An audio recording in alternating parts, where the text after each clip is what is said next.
May the words of my mouth and the meditations of all our hearts be acceptable in your sight, O Lord, our strength and our Redeemer. Please be seated. First of all, I want to say to everyone, it is so good to be here with you today. And thank you for joining us on this snowy day. And thanks to everyone joining on Zoom. There's so many of you, and I'm so happy to see you all. So, there's a lot going on in the world today. There's also a lot going on in the gospel passage, and so I want to give a quick recap. So what happens is this.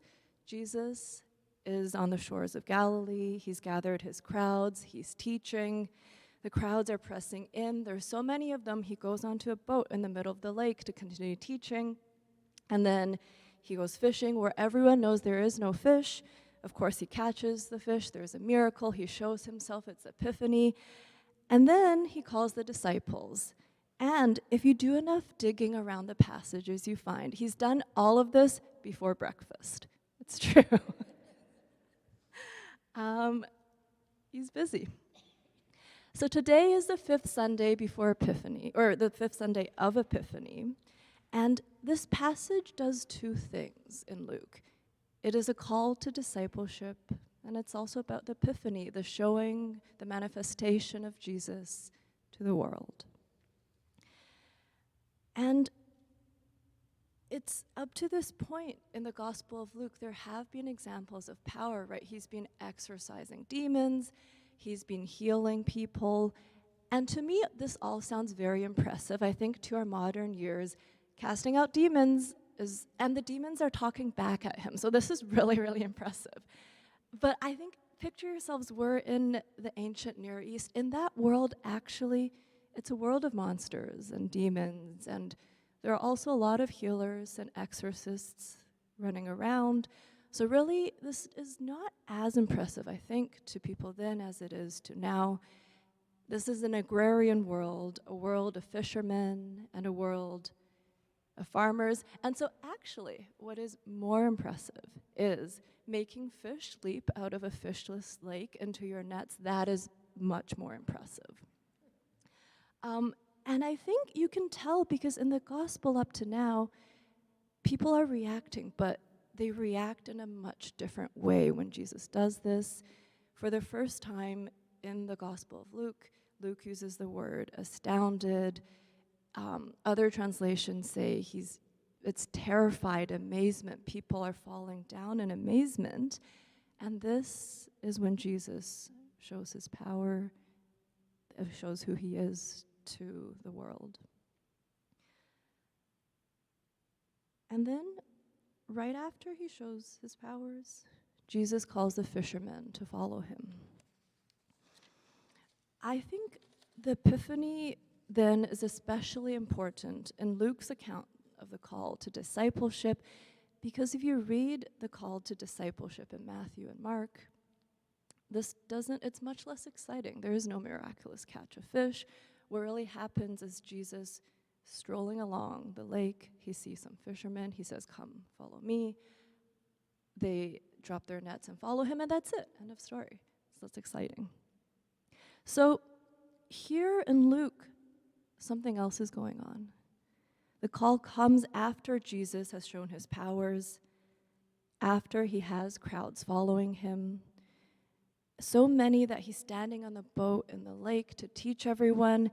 And so commentators speculate that Jesus is calling Simon Peter and James and John because he needs helpers in his ministry.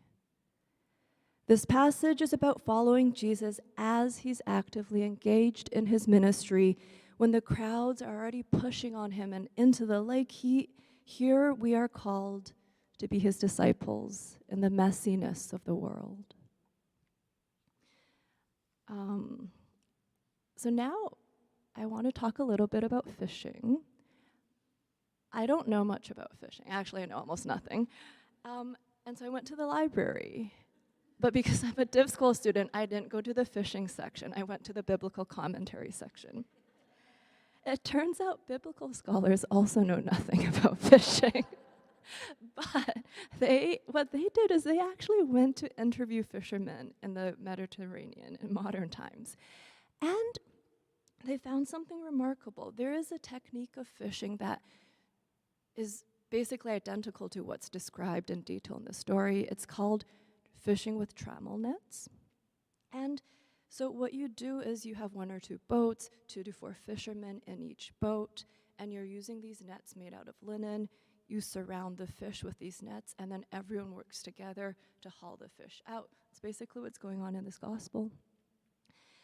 The interesting thing about these fishing nets is that because they're made out of linen, you can't go fishing with them during the day. You can only do it at night because otherwise the linen is very visible to fish and fish will not come. And I think this is important because when Simon Peter says, "Master, we have worked all night long but have caught nothing," he's not just saying, and this is in response to Jesus saying, "Go out again." He's not just saying, we've already gone once, so it's unlikely to catch any more fish. And I mean, even Einstein once said, insanity is doing the same thing over and over, expecting different results.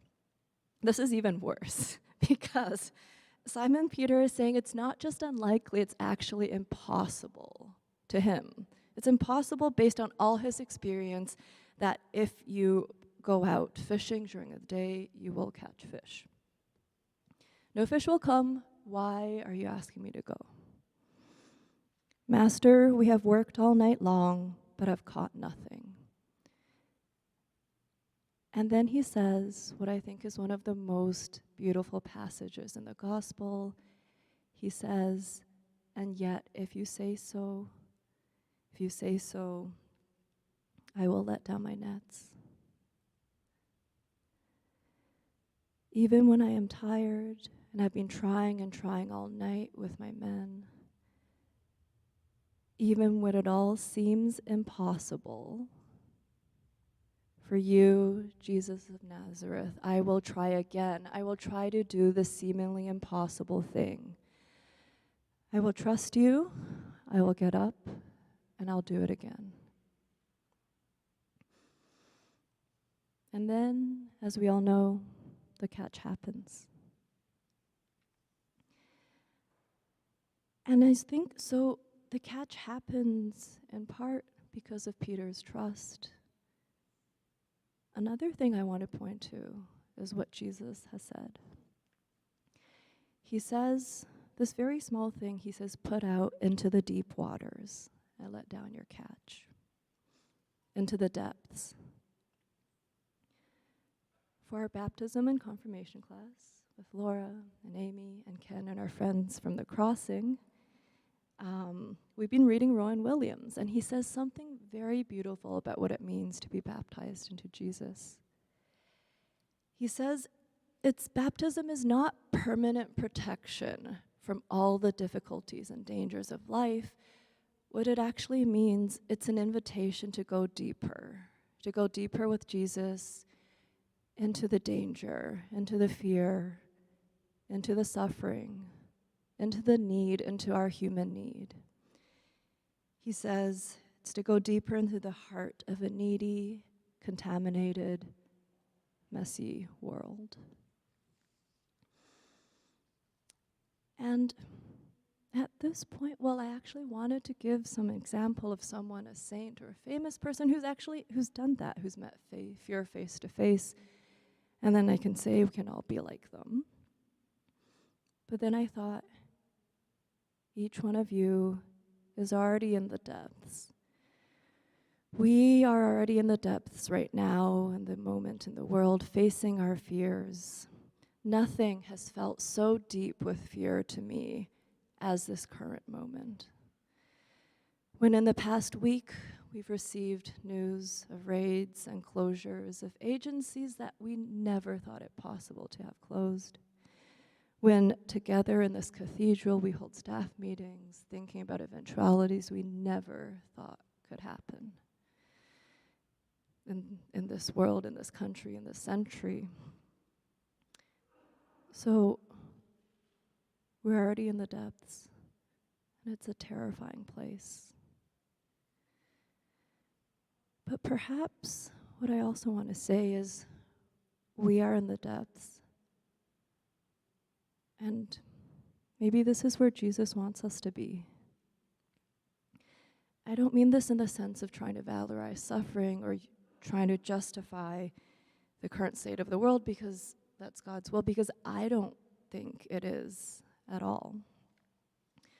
But I think God can be in the response. Since the very beginning, as we learn in this gospel passage, a commitment to follow Christ has meant that we do not try to rise above the messiness of the world, to rise above these unfavorable conditions that we find ourselves in. Instead, what we do is a commitment to go deeper. And we go deeper because that's where Jesus is. The story of the miraculous catch of fish, if we widen our scope a little, we see it comes again in the Gospel of John. But the interesting thing is that in John, it happens right at the very end, after the crucifixion, after the resurrection. What happens is Jesus hides himself as a stranger, again asks Simon Peter and the fishermen to put out into the sea, and he appears again. And again, he says, put out your nets in unfavorable circumstances. And again, they recognize this is Jesus.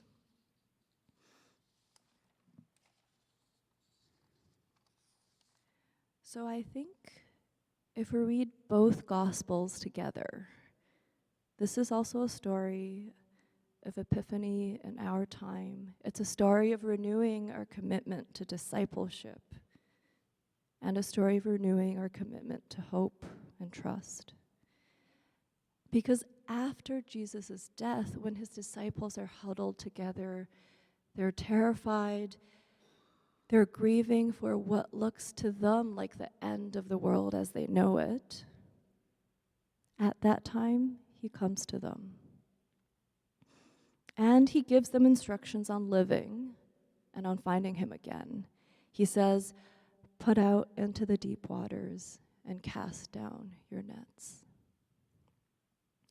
Because, as Rowan Williams also writes, the counterpoint to the depths of need is the depths of God's love for each one of us.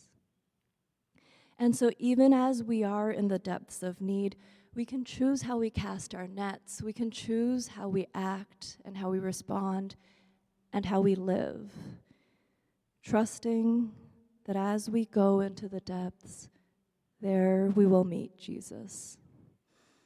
Amen.